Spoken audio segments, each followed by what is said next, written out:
Hi guys, today we're going to take a look at deeper Ingol, and by that I mean -3, -4, -5 for a level 800 plus monk. So I have three sets of results for you here. I have -3, and then I have -4 and -5. However, those two are with a bounty active, so they're a little bit inflated due to like a 20% damage prey basically on one of them.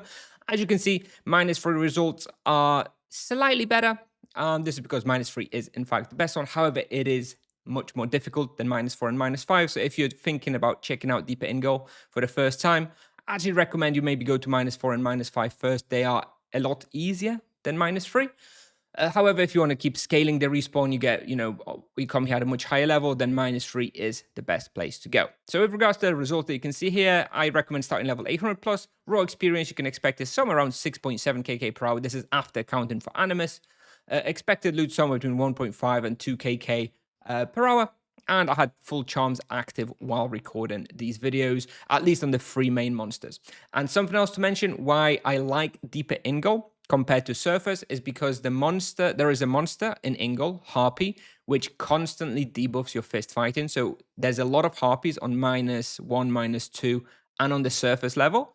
However, on -3, -4, and -5, there's very, very few Harpies. As you can see, we killed, maybe like 30 per hour or something, which means that you don't get debuffed. Your fist doesn't get debuffed as much, and it's nowhere near as annoying. At Surface and -1, -2, super annoying, super unenjoyable for a monk due to the constant debuffs. But -3, -4, -5, totally fine.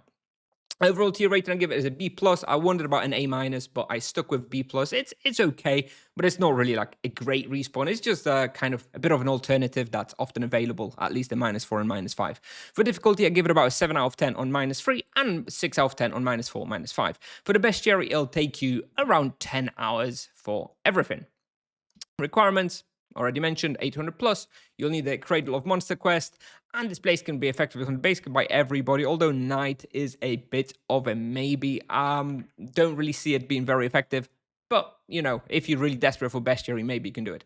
Also, another thing worth mentioning, level 800 plus, that's primarily for -3. I do think if you want to go to -4, -5, you can probably do it at level 700 or so.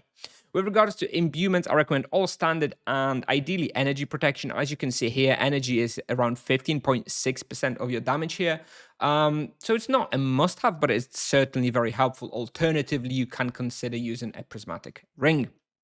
Recommended weapon type is physical and strongly recommended to have proficiency 7 crit strike. That is what makes this place enjoyable and huntable. I tried this play with a falcon size some months ago and it was miserable, so I wouldn't recommend it. However, the crit strike, very good weapon for physical response. So once you have it, that's when Deeper Ingol actually becomes an okay place to hunt. With regards to supplies per hour, it'll probably be somewhere between 1,000 and 1,500 ultimate spirit potions, about 20 transcendence potions per hour. Like I mentioned, there are still a few harpies even on those lower levels, so sometimes you will need to use the transcendence potions to cancel that debuff. However, much, much better than on Surface. On Surface, you need like 120 transcendence potions per hour. Here, 15, 20 per hour is usually enough. For the charms on the Carniv Ostrich, I recommend Parry and Fatal Hold. Fatal Hold, very important to prevent them from running away. Otherwise, it's very, very miserable. So this place does get a lot better once you have that Fatal Hold on Carniv Ostriches. For the Boreman and Lyodile, it's basically a crit setup with a minor charm. If you don't have crit charms on, they take it on some other monsters and you don't want to apply them, then I would go with a Divine Wrath on the Boreman and Wound or Inflame on the Lyodile. And for the rest, Harpy Rinder and Crate Man, there's not very many of those here, so it doesn't really matter. If you don't apply anything, I don't actually apply anything on them when I'm hunting Deeper Ingol. Doesn't matter.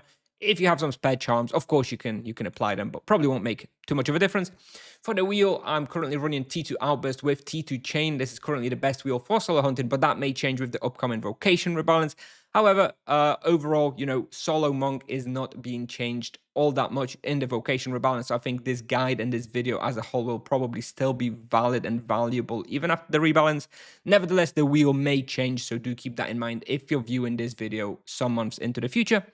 And as always, any leftover points should probably go into lesser gems. Currently with flat hit points, although after the rebalance, again, I think maybe flat mitigation multiplier may be better than flat hit points. We'll have to see. But anyway, I'm sure that lesser gems with any leftover points is the play to go. For the character in the video, you'll see a level 820 monk with 120 fist and 50 magic level. And the video will actually show you will be from -3. That is the main level, main floor that people go to, the most popular one. However, I've also included here a screenshot of the routes that I did on -4, -5 you'd like to see. The black line, black loop indicates the route that I was taking. On all 3 floors, I was going counterclockwise. So, like this. That was basically the lap I was doing. Something to mention is that -3 is the best lap because it's the biggest, highest density, but also because you get to avoid going into this sort of central room, right? The room of the quest. On -4 and -5, you do have to go through the room quickly to reset the lap, which obviously wastes a few seconds, which also makes -4 and -5 a little bit worse. But it's not too bad, considering that they're always free. It's still a very good alternative spot. But -3 is indeed the best one, and this is also why all the sort of high-level paladins and mages hunt -3 more than -4 and -5, which maybe can just be a valid alternative for the monk. Anyways, that's all I wanted to talk about today. I hope you enjoyed the video. If you have any questions, please let me know in the comments, and I'll just play the recording now. So thanks very much. Bye-bye.